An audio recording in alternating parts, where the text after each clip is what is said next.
Gel Suat'ım gel. Canım benim. Biz dün Antep'teydik. Harika bir organizasyon vardı. Bay Mustafa'nın bizim canımızın, ciğerimizin güzel bir açılışı vardı. Dün de Antep'teydik. Biz dedik orada bir tane pasta üflerdik. Baklavalı pasta yedik orada, evet. Kadir Bey gelmedi, çok şey kaçırdı. Sen kaçırdın, sen kaybettin. Bizde bir şey yok. Değil mi? Happy the birthday Suat, happy the birthday. Bu arada bir saniye.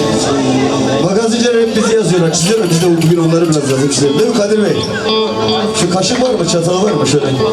Bana bir tane.